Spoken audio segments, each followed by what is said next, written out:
امید ہے کہ کل کا آپ کا روزہ ایک شعوری روزہ بنا ہوگا اور آپ نے ہر کام کو کانشیسلی مائنڈفلنس کے ساتھ کیا ہوگا. یعنی اپنا قرآن پڑھنا، اپنی نماز پڑھنا، سحری، افطاری، سب کچھ آپ نے شعور کے ساتھ کیا ہوگا. کہ آپ نے اپنے آپ سے یہ سوال کیا تھا کہ میں کیوں کر رہی ہوں اور میں اس سے کیا چاہتی ہوں. تو تھرو آؤٹ دا ڈے آپ اللہ تعالیٰ سے کنیکشن کو محسوس کر سکتے ہیں پھر. اور یہی اس کی سب سے بڑی بات ہے کہ سارا دن ہم اپنے اندر ایک خوشی کا احساس پائیں کہ میں تو سب کچھ اپنے رب کے لیے کر رہی ہوں اور اب میرا رب مجھ سے راضی ہو جائے، مجھ سے خوش ہو جائے. تو اپنی نیکیوں کی کوالٹی بہتر ہونی چاہیے اس سے.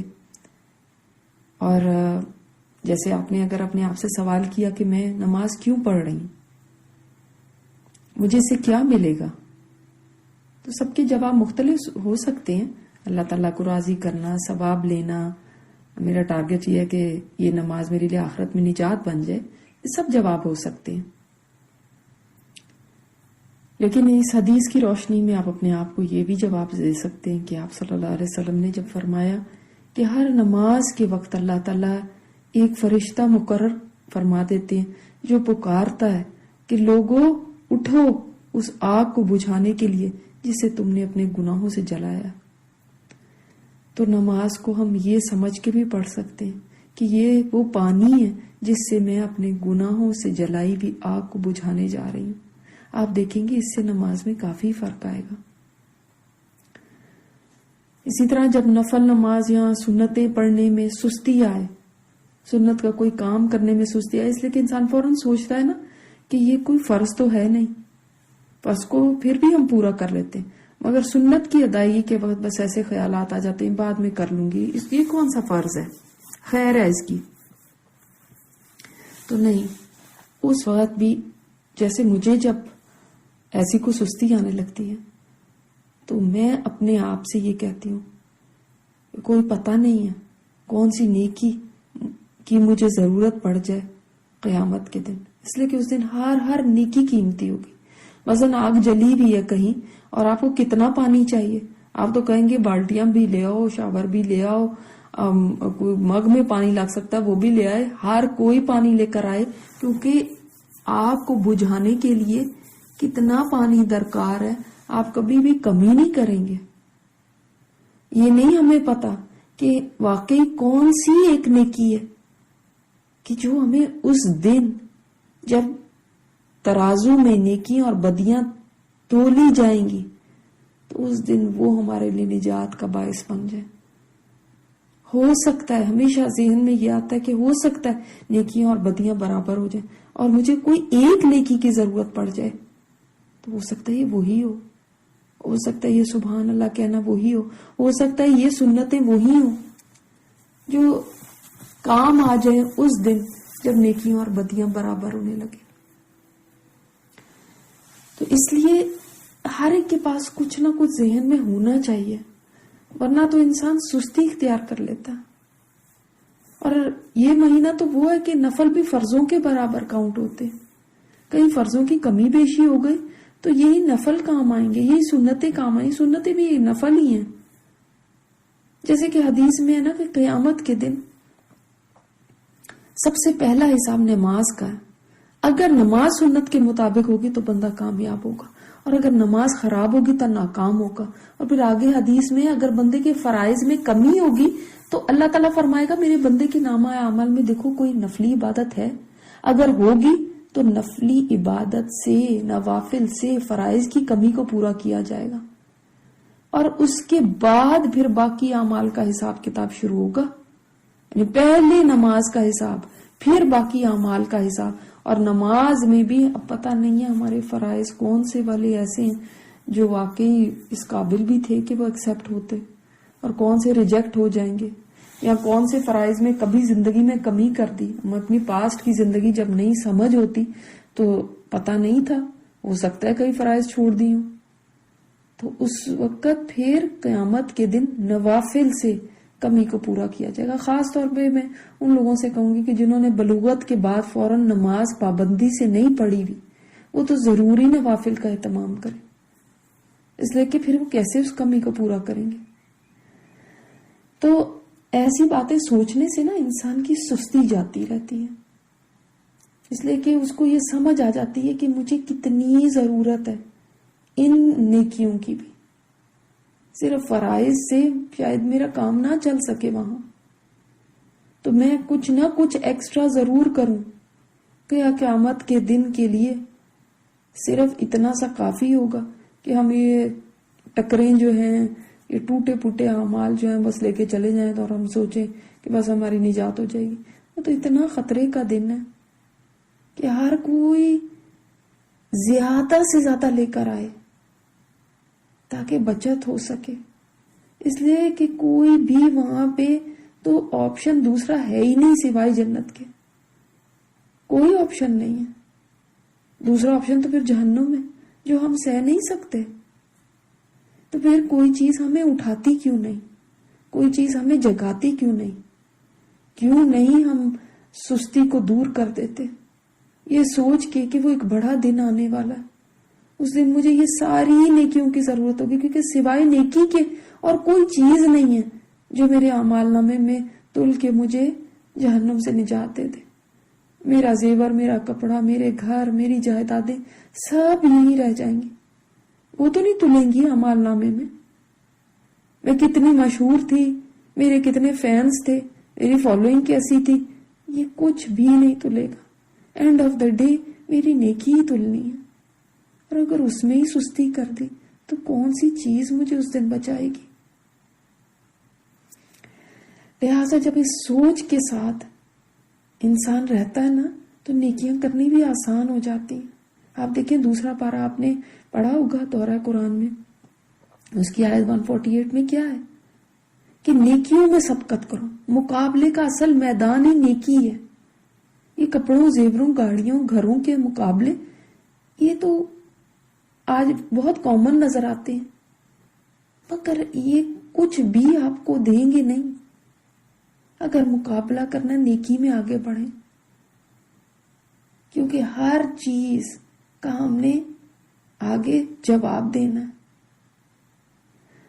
تو جب بھی آپ کو سستی آنے لگے تو یہ سوچ لیں کہ ہمیں یہ کہا گیا کہ نیکی میں سبقت لے جاؤ، نیکی میں دوڑو، آگے بڑھو تاکہ اللہ تعالیٰ کی جنت پالو. تو میرے تو اعمال ایک دن تلنے ہیں ترازو میں، میری نیکیاں کہیں کم نہ ہو جائیں.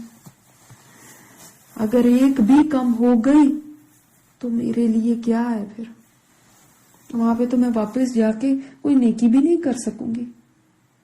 اور آج نیکیاں کتنی آسان ہیں، کتنی آسان ہیں، جیسے کہ میں آپ کو بتاتی جا رہی ہوں، اور انشاءاللہ آگے بھی آپ کو اس پروگرام میں بتاتی رہوں گی کہ کس طرح آپ 1000 نیکیاں کما سکتے ہیں، 1,00,000 نیکیاں کما سکتے ہیں. حج عمرے کا ثواب کما لیا آپ نے کل آپ کو جو نیکی بتائی تھی. اسی طرح اور بے شمار نیکیاں ہیں جن سے اتنے بڑے بڑے ریوارڈز ہیں کہ انسان حیران ہو جاتا ہے کہ لاکھوں نیکیاں مل جائیں گی، مگر توجہ ان کی طرف بہت کم ہے. ہمیں وہ ایسے ہی بکھری ہوئی نیکیاں لگتی ہیں، کیونکہ ہمیں مشکل کام جو ہیں وہ لگتے ہیں کہ ہاں ان سے تو کچھ ملے گا، یہ تو چھوٹی سی سے کیا فرق پڑتا ہے. یہاں پھر ہم یہ سوچ لیتے ہیں کوئی بات نہیں، یہ تو بعد میں ہی کر لیں گے. اللہ اکبر. اگر ان کے ذریعے ہم جہنم کی آگ سے بچ سکتے ہیں تو یہ کوئی بھی بڑے کام نہیں، یہ تو بہت ہی تھوڑا ہے جو اللہ تعالیٰ نے ہمارے اوپر ڈالا ہے. اتنی بڑی آگ کو جو ہم نے اپنے گناہوں سے جلا لی ہوئی ہے، جو کوئلہ بنا سکتی ہمیں، اس کے لیے یہ نیکیاں پانی کا کام دیں گی. ان کو بجھا لیں، اس آگ کو بجھا لیں. آج میرے اور آپ کے پاس چانس ہے. دیکھیں جو بھی آپ میں سے اس وقت میری آواز سن رہا ہے نا، وہ شکر ادا کرے. کس بات کا؟ اس بات کا کہ وہ زندہ ہے. وہ زندہ ہے اسی لیے سن رہا ہے نا.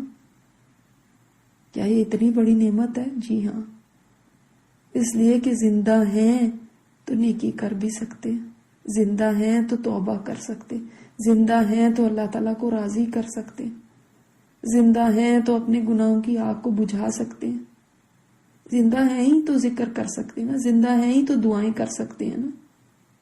اور جب زندگی نہیں ہوگی تو یہ سارا سلسلہ بند ہو جانا ہے. نیکیاں تو پھر بھی اسی طرح بکھری پڑی ہوں گی. رمضان بھی آئیں گے، ایک ایک نیکی پہ کئی گنا اجر بھی ملے گا، لیکن اگر میں ہی نہ ہوئی تو دنیا جہان چاہے نیکیاں سمیٹتی رہے، مجھے اس سے کیا فائدہ؟ مجھے کیا ملے گا؟ میرے پیچھے سے چاہے ساری دنیا جنتی ہو جائے، اگر میں نے اپنے لیے نیکی کا سامان اکٹھا نہیں کیا تو ساری دنیا کا جنتی ہو جانا مجھے کوئی فائدہ نہیں دے گا. لہذا اپنی کشتی کو مضبوط باندھ لیں، کیونکہ سمندر بڑا ہی طوفانی ہے. آپ کی کشتی کیا ہے؟ آپ کی نیکی، آپ کا عمل. یہ جتنا مضبوط ہوگا قیامت کے دن کے طوفان میں، اتنے ہی آپ بہتر پوزیشن میں رہیں گے، سروائیو کر سکیں گے. ورنہ قیامت کا طوفان اتنا بڑا ہے کہ اس میں تو بڑے بڑے گر جائیں گے. تو اپنا انتظام مضبوط کریں، کیونکہ دیکھنے والے کی نظر بڑی باریک ہے اور بڑا باریک بین ہے. اس نے دلوں کے اندر تک جھانک لینا. اغسل ما فی الصدور. تو سستی نہیں کرنی، ہر چیز کو شعور کے ساتھ کرنا ہے، مائنڈ فلنس. سارا دن اسی طرح گزارنا ہے، بار بار خود سے سوال کرنے. اب دیکھیں، آتے ہیں عمل کی طرف. چھوٹے چھوٹے عمل ہیں، چھوٹے چھوٹے. کب کوئی 1 منٹ میں ہونے والا ہے، کوئی چند سیکنڈ میں ہونے والا ہے، کوئی 2 منٹ میں ہونے والا ہے. ویسے ہم فون پہ دیکھیں کتنی دیر گزار دیتے، لیکن یہ نیکیاں ہمیں کیوں بھاری لگنے لگتی ہیں؟ ہماری اپنی سستیاں ہیں نا، کوتاہیاں ہیں، یا شاید ہم ان کو اتنی اہمیت نہیں دیتے. ہمارے نزدیک شاید یہ کوئی ورتھ ہی نہیں ہے.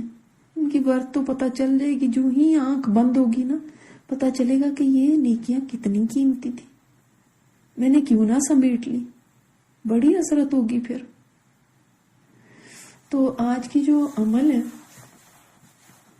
چھوٹا سا عمل، وہ یہ کہ کوشش کریں جب بھی آپ باتھ روم جائیں تو وضو کر کے ہی نکلیں.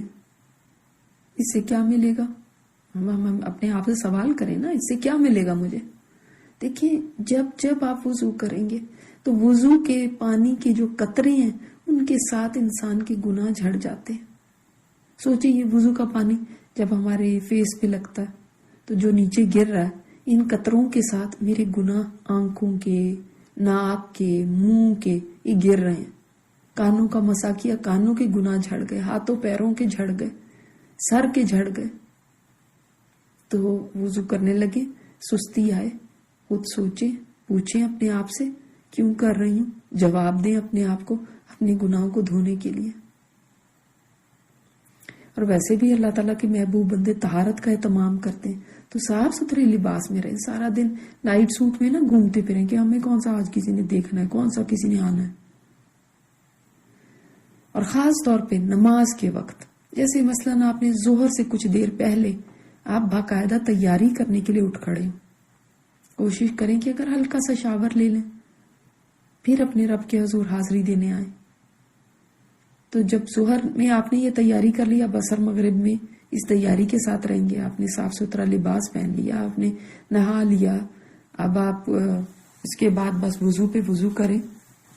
ایک وضو کے اوپر دوسرا وضو کرنا بھی، یعنی پہلے سے آپ کا وضو بے شک ہے، اس کے اوپر دوسرا اور وضو کریں گے تو ثواب ملے گا. اور اسی طرح ہم اگر اپنے دن کو ڈیوائیڈ کر لینا، میں انشاءاللہ تعالیٰ آپ کو ہر پارٹ کے لیے عبادت کا بتاؤں گی کہ کیسے آپ اس کو بھی عبادت سے ڈیکوریٹ کر سکتے ہیں. بہت سارے لوگوں کو دیکھا ہے، انہوں نے ماشاءاللہ اپنے گھروں کو رمضان کے لیے ڈیکوریٹ کیا، بچوں کو دکھانے کے لیے، بہت اچھی بات ہے، لیکن عبادت سے بھی تو اپنے وقت کو ڈیکوریٹ کیجیے. عبادت اصل ڈیکوریشن ہے، اس سے اپنے رمضان کو خوبصورت بنا لیں. تو اگر آپ اپنے دن کو تقسیم کر لیں گے نا، جیسے ایک عبادت آپ کی جاگنے سے لے کر، اور ہم امید سب رکھتے ہیں کہ ہم سحری سے کچھ دیر پہلے ہی جاگتے ہیں، ٹھیک ہے، تو جاگنے سے لے کر سحری تک کی ایک عبادت ہو گئی. پھر نمبر 2 میں ایک اور خانہ ہے، نمبر 2 فجر کی نماز اور اس کے بعد کی عبادت. پھر نمبر 3 اشراق سے لے کے، کیونکہ ہم نے اشراق پڑھی ہے، ظہر تک کی عبادت. پھر نمبر 4 ظہر سے عصر تک کی عبادت. پھر عصر سے مغرب کی عبادت. پھر مغرب سے عشاء کی عبادت. پھر عشاء سے لے کے سحری تک کی عبادت. اب یہ جو سارے خانے ہیں نا، ان کو ہم نے فل کرنا ہے، ٹھیک ہے. اب اس کی میں ہر دن آپ کو بتاتی رہوں گی کہ کس والے خانے میں آپ نے کیا چیز ڈالنی ہے. اگر یہ ابھی ایمٹی ہے تو انشاءاللہ ان کو ڈیکوریٹ کرنا، اور ہر خانے کو ڈیکوریٹ کریں گے تو پورا دن ڈیکوریٹڈ ہوگا، پورا دن خوبصورت ہوگا. رے اللہ، جب ہمارا عمل تیرے سامنے پیش ہو تو ہمارا دن ایسے ہی خوبصورت ہو. اور آپ جانتے ہیں آج کا دن وہی ہے جس دن آپ کا عمل اللہ تعالیٰ کے سامنے پیش ہونا ہے. منڈے اور تھرسڈے کو انسان کا عمل اللہ تعالیٰ کے آگے پیش ہوتا ہے. تو سوچیں اگر ہمارا دن خوبصورت ہوگا عبادت سے تو کتنا پیارا ہوگا جب اللہ تعالیٰ کے آگے پیش ہوگا. کتنی خوشی ہوگی کہ میں جو دن بھیج رہی ہوں اللہ تعالیٰ کے آگے وہ بہت ہی خوبصورت ہے. آپ نے پوری ایفرٹ کے ساتھ اس کو بڑا خوبصورت بنا کے بھیجا. اور اللہ تعالیٰ نے صرف ہماری کوششیں ہی تو دیکھنی ہے کہ کوشش بندہ کتنی کرتا. ٹھیک ہے، آپ کی کوششیں جتنی دل لگا کے ہوں گی، جتنے شوق سے ہوں گی، وہ اتنی زیادہ اللہ تعالیٰ کے ہاں پسندیدہ ہوں گی. چونکہ ہر ایک کی کیپیسٹی ڈیفرنٹ ہے، انرجی ڈیفرنٹ ہے، اسکیجول ڈیفرنٹ ہے دن کا. تو سبھی کوشش ضرور کریں. آسان چیزیں اس میں بتاؤں گی جو کہ سبھی کر سکتے ہوں گے انشاءاللہ تعالی. تو اب آپ کو جیسے میں نے بتایا کہ ظہر میں آپ نے تھوڑی دیر پہلے اٹھ کے، یعنی آپ کو پتا ہے جب نماز کا ٹائم ہے تو تھوڑا سا پہلے اٹھ کے آپ نے ہلکا سا شاور لے لیا اور چینج کر لیا تو آپ بالکل فریش ہیں اب ظہر کی نماز کے لیے. تو ایک تو یہ آپ نے تھوڑا سا اہتمام کر لی. اب اسی طرح ہم نمازوں میں قیام اللیل کو ہم نے ایڈ کیا. پہلے ہم قیام نہیں بھی اگر کرتے تھے تو رمضان میں ہم قیام کر رہے ہیں. جیسے میں نے آپ کو بتایا کہ تراویح قیام اللیل ہے، اسی طرح تہجد بھی قیام اللیل ہے، جس کو آخری حصے میں آپ پڑھتے ہیں سحری سے تھوڑی دیر پہلے اٹھ کے. اور میں جس ٹائم زون سے آپ سے بات کر رہی ہوں اس وقت، یہاں پہ اس وقت یہی ٹائم ہے جو سحری کا وقت ہے. اور اس وقت میں جتنی آپ آہوزاری کر سکیں اللہ تعالیٰ کے آگے، جتنی آپ گریہ اوزاری کر سکیں اتنا ہی بہتر ہے. جتنا آپ اللہ تعالیٰ کے سامنے رو رو کے اپنے گناہوں کی بخشش کی دعا کر سکیں اتنا ہی اچھا ہے. اس لیے کہ یہ وہ ٹائم ہے جس کا خاص طور پہ اللہ تعالیٰ نے قرآن پاک میں ذکر فرمایا ہے کہ وہ لوگ، ان لوگوں کی تعریف فرمائی ہے، والمستغفرین بالاسحار، جو سحری کے وقت استغفار کرتے ہیں. صرف یہ نہیں فرمایا کہ نماز پڑھتے ہیں، استغفار کرتے ہیں. سحری کے وقت اٹھ کے اپنے گناہوں پہ روتے ہیں، شرمسار ہوتے ہیں. اللہ تعالیٰ کو بڑے پیارے ہیں. تو یہ بڑا خاموشی کا وقت ہوتا ہے، یہ بڑا ہی سکون کا وقت ہوتا ہے جس میں آپ اللہ تعالیٰ کے آگے اپنے گناہوں کو رکھے اور اس کی معافی مانگ سکتے ہیں. تو اس وقت آپ چاہے 2 نفل پڑھیں اور اس کے بعد وتر پڑھ لیں. اب آپ اس کے بعد بس دعاؤں پہ زور دیں اور جتنی دیر سحری بھی بناتے رہیں اتنی دیر بھی استغفار ہی کرتے رہیں. اس کے علاوہ کچھ سنتوں کو ہم ایڈ کریں گے اپنے دن میں. ویسے امید ہے کہ آپ لوگ تمام لوگ سنت موقدہ تو آپ لوگ پڑھتے ہی ہوں گے. سنت موقدہ کون سی سنتیں جو آپ صلی اللہ علیہ وسلم نے ہمیشہ اہتمام کے ساتھ پڑھی ہیں, کبھی ان کو چھوڑا نہیں, جن میں 2 سنت فجر سے پہلے, 4 ظہر سے پہلے, 2 ظہر کے بعد, پھر مغرب کے بعد 2, پھر عشاء کے بعد 2, یہ کل 12 سنتیں بنتی ہیں. یہ آپ صلی اللہ علیہ وسلم نے کبھی بھی نہیں چھوڑی. ٹھیک ہے. اب کچھ سنتیں ایسی بھی ہیں جو آپ صلی اللہ علیہ وسلم کبھی کبھار پڑھتے تھے, بہت زیادہ ان کا اہتمام نہیں کیا, بہت پابندی نہیں کی, لیکن ہم بھی آگے پیچھے تو نہیں پڑھتے, لیکن ان غیر موقدہ سنتوں کو بھی ہم کم از کم رمضان میں جہاں ہمیں موقع ملے ہم شامل کر سکتے ہیں. دیکھیں اگر پتہ ہوگا تو کبھی شامل کریں گے نا, اگر پتہ ہی نہیں ہوگا تو کیسے کریں گے. تو آج وہ پہلی سنت میں آپ کو بتاتی ہوں جو آپ ظہر سے عصر کے درمیان جو, یا عصر سے مغرب کے درمیان والا جو خانہ ہے نا, اس کے اندر یہ آپ سنت رکھیں. اور اس ٹائم کو جہاں ہم نے عصر کی نماز تو پڑھنی ہے, عصر کا وقت ہو گیا, لیکن اس سے پہلے 4 سنت.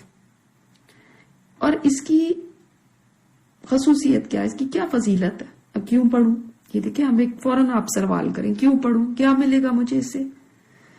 تو آپ صلی اللہ علیہ وسلم نے فرمایا اللہ تعالیٰ اس آدمی پر رحم فرمائے جو عصر سے پہلے 4 رکعت پڑھے, جن کو میسر ہو. ٹھیک ہے نا, جو پڑھ سکتا ہے.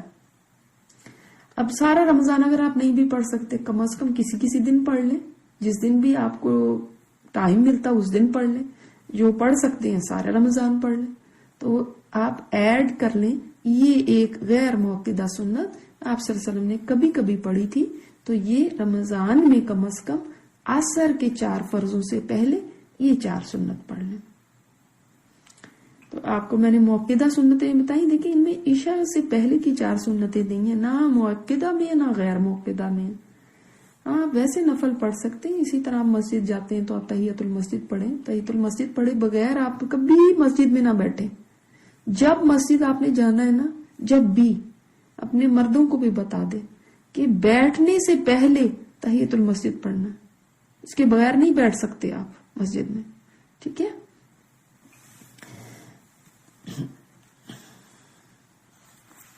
آج کی جو دعا ہے وہ ہے جو ہماری سب سے بڑی مانگ ہے. ویسے تو جو کل بھی میں نے آپ کو دعا بتائی تھی نا, شرک سے بخشش مانگنے کی, شرک سے اللہ کی پناہ میں آنے کی, وہ بھی بہت امپورٹنٹ دعا ہے. اس کو کبھی نہ چھوڑیے گا. یہ دعائیں آپ کو بھیج دی گئی ہیں, آپ لوگ اس کو پرنٹ کر کے رکھ لیں تاکہ یہ آپ کی ایک طرح کی دعا لسٹ بن جائے. کم از کم افطاری سے پہلے آپ یہ ساری دعائیں انشاءاللہ تعالی مانگ لیں. تو شرک وہ گناہ ہے جس کے بارے میں اللہ تعالیٰ نے قرآن پاک میں فرمایا کہ اللہ تعالیٰ کسی گناہ کو بھی جس کو وہ چاہے معاف کر سکتا ہے, مگر شرک کو کبھی معاف نہیں کرے گا. تو اس لیے اس دعا کو آپ نے نہیں چھوڑنا جو میں نے آپ کو کل بتائی تھی. اور آج کی بھی جو دعا ہے وہ اس لیے اتنی مفید ہے کہ ہمیں سب سے زیادہ اللہ تعالیٰ سے اپنی بخشش چاہیے کہ ہمارے گناہوں کو وہ درگزر کر دے, مٹا دے. ہمارے گناہ اللہ تعالیٰ کے اور ہمارے درمیان جو چیز حائل ہوتی ہے نا, وہ ہمارے گناہ ہیں. گناہوں کی بڑی نحوست ہے. اس زندگی میں بھی نحوست ہوتی ہے, برکتیں اٹھ جاتی ہیں, اللہ سے دوری ہوتی ہے, نیکیوں کا دل نہیں کرتا, نیکی میں دل نہیں لگتا, سستی ہوتی. یہ گناہوں کی نحوستیں ہیں. کچھ بھی یاد کرنا چاہیں وہ یاد نہیں رہتا. یہ گناہ ہیں جو ہمیں اللہ تعالیٰ سے دور کر دیں. تو اس ماہ مبارک میں یاد رکھیں, اگر کسی کی بخشش نہ ہو سکی نا, اگر کسی کی بخشش نہ ہو سکی وہ تباہ ہو گیا. اور یہ میں نہیں کہہ رہی, یہ آپ کے نبی نے فرمایا. اور اسے پتا چلتا ہے کہ اللہ تعالیٰ اس سے اتنا زیادہ ناراض ہے کہ اس رحمتوں والے مہینے میں بھی اس کو بخشا نہیں اس نے. آپ صلی اللہ علیہ وسلم نے فرمایا ہلاک ہو گیا وہ جس کو رمضان کا مہینہ ملا اور وہ اپنی بخشش نہ کروا سکا. لہٰذا اللہ تعالیٰ سے بخشش مانگنی ہے, بہت مانگنی ہے کہ اللہ تو مجھے معاف کر دے, بس اس کے علاوہ میرے پاس کوئی اور راستہ نہیں. تو کن الفاظ کے ساتھ معافی مانگے؟ دیکھیں الفاظ تو ویسے آپ اپنی زبان میں بھی بول سکتے ہیں, اللہ تعالیٰ مجھے معاف کر دے, لیکن جو مسنون الفاظ ہیں نا بڑے جامع ہیں اور ان کے ساتھ ان کی فضیلت بھی بتائی گئی ہے. اب میں کہوں اللہ تعالیٰ مجھے معاف کر دے، اس کی وہ فضیلت نہیں ہے، حالانکہ یہ بھی معافی ہے، ٹھیک ہے، آپ دل سے جب بھی معافی مانگیں گے بہت اچھی بات ہے. لیکن کچھ الفاظ ایسے ہیں جیسے جو آج کے میں آپ کو الفاظ بتا رہی ہوں، یہ آپ صلی اللہ علیہ وسلم نے ہمیں سکھائے ہیں، اور آپ صلی اللہ علیہ وسلم نے یہ فرمایا ہے کہ اللہ تعالیٰ ایسے بندے کو معاف کر دیتا ہے. نہیں صرف معافی نہیں بلکہ ایسے گناہ بھی اگر وہ میدان جنگ سے بھی بھاگا ہوا ہے تو اللہ تعالیٰ اس کو معاف فرما دیتا.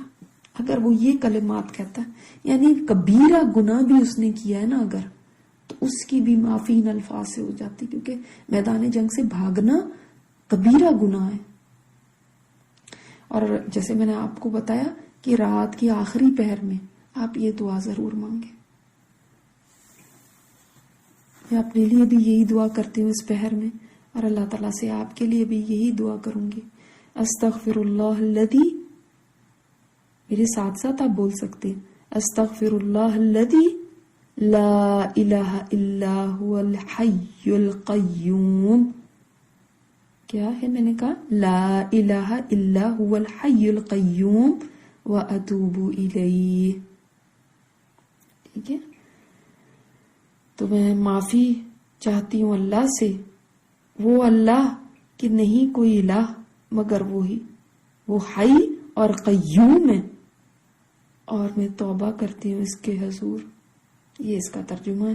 آپ کو اپنی لسٹ میں یہ دعا مل جائے گی، اس کو شامل رکھیے. سحری کے وقت میں خاص طور پہ اس کو کریے تاکہ اللہ تعالیٰ ہماری بخشش فرما دے، اور جس کو معافی مل گئی اس کے وارے نیارے ہو گئے، وہی کامیاب ہے. تو اس لیے یہ ہماری جو دعائیں ہیں نا ان کی قبولیت کے راستے میں بھی حائل ہو جاتے ہیں ہمارے گناہ. اس لیے بخشش بہت مانگے. اور آج آپ سب سے ایک اور درخواست کروں گی کہ آپ میں سے کسی کا بھی میں نے کبھی دل دکھایا ہو، اور انسان ہے، ہو سکتا ہے کبھی کسی کو ٹائم نہ دیا ہو سکتا ہے کبھی کسی کے ساتھ بات کرنا چاہتا ہو، نہیں مجھے موقع ملا ہو، جان بوجھ کے تو کبھی نہیں کیا الحمدللہ، انجانے میں مگر ہو سکتا ہے ضرور کسی کے ساتھ دل آزاری کسی کی ہو گئی ہو اور اس نے مجھے نہ بتایا ہو. مجھے پتا ہو تو میں خود معافی مانگنے کو تیار ہوں، لیکن مجھے پتا نہیں. تو آپ میں سے کسی کے دل میں بھی کوئی بھی بات ہو تو میں اس کے لیے آپ لوگوں سے معافی مانگتی ہوں. اور آپ اس لیے معاف کرتے ہیں کہ اللہ تعالیٰ آپ کو معاف کرے. کسی کو کوئی میری بات بری لگ گئی ہو سکتا ہے کبھی کام کرتے ہوئے، خاص طور پہ جن کے ساتھ کام کرتے ہیں آپ یا ڈیلنگ ہوتی ہے تو کبھی بھی کچھ ایسی بات ہو سکتی ہے، تو اللہ تعالیٰ آپ کو معاف کرے. دیکھیں کتنی بڑی بات ہے نا یہ کہ ابن مسعود فرماتے ہیں سبحان اللہ کہ ہم میں سے کوئی بھی رمضان کو کا استقبال اس طرح کرنے کی کبھی جرت نہیں کر سکتا تھا کہ اس کے دل میں کینہ ہو. کہتے ہیں ہم رمضان کو کبھی سوچ ہی نہیں سکتے تھے کہ ہمارے دل میں کینہ ہو، کہ ہم میں سے کوئی بھی ایسا نہیں تھا جو نئے چاند کا استقبال کرنے کی جرت اس حال میں کرتا ہو کہ اس کے دل میں اپنے مسلمان بھائی کے لیے ذرہ برابر کینہ ہو. تو ہم بھی ہر کینے کو ہی نکال دیں، کسی کے لیے بھی نہ کچھ رکھیں دل میں ایسی بات جسے جو ہماری دل کو میلا کر دے. تو یہ صحابی رسول کی بات ہے. ہمیں بھی اپنے دلوں کو صاف کر کے اس مہینے میں رہنا چاہیے اور درگزر کر دینا چاہیے کہ اللہ تعالیٰ ہم سے ہمیں معاف کر دے. آج کا جو ذکر ہے بہت ہی پیارا ذکر، بہت ہی آسان ذکر، لا الہ الا اللہ واللہ اکبر.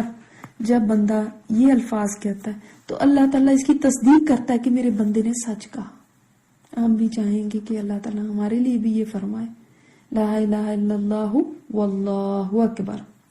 اب کچھ لوگوں نے یہ سوال کیا کہ کیا ہم جو یہاں پہ بیٹھ کے یہ ذکر کر رہے ہیں، اللہ تعالیٰ کی باتیں کر رہے ہیں، اپنی نیکیوں کو بڑھانے کے لیے کوشش کر رہے ہیں، اللہ کو راضی کرنے کے لیے بات کر رہے ہیں، تو کیا یہ بھی کوئی ہماری عبادت ہے؟ تو اس میں آپ کو ایک واقعہ بتاتی ہوں ایک مرتبہ حضرت ابو موسیٰ اشعری عشاء کی نماز کے بعد حضرت عمر کے پاس آئے. امیر المومنین نے پوچھا ابو موسیٰ رات کے اس پہر وہ کون سا کام ہے جو آپ کو یہاں لے آیا؟ فرمایا کچھ علمی مذاکرہ کرنا، جیسے ہم یہ علمی مذاکرہ کر رہے ہیں اس کے لیے میں آیا ہوں. تو ابو موسیٰ رات تک دیر تک بیٹھے رہے اور آپس میں وہ یہ علمی بحث مکالمہ کرتے رہے. پھر فرمایا اب نماز پڑھ لیتے ہیں، یعنی تہجد کی. تو عمر نے فرمایا ہم نماز میں ہی ہیں، یعنی یہ جو علمی مذاکرہ ہم کر رہے ہیں یہ بھی نماز کی، یعنی یہ بھی ایک عبادت ہے. تو فرماتے ہیں پھر ہم علمی مذاکرے میں مشغول ہو گئے. تو یہ بھی ایک عبادت ہے، مگر اگر آپ چاہیں جیسے سنتے سنتے آپ ساتھ اللہ تعالیٰ کا ذکر بھی کر سکتے ہیں، تسبیح کر سکتے ہیں. جو آپ کو تسبیح بتائیے لا الہ الا اللہ، اللہ اکبر، اور بھی آپ کو انشاءاللہ بتاتی رہوں گی، تو آپ وہ بھی ساتھ ساتھ جاری رکھیں. ٹھیک ہے، اپنے ہر وقت کو آپ اپنی تسبیحات کے ساتھ مزین کر لیں.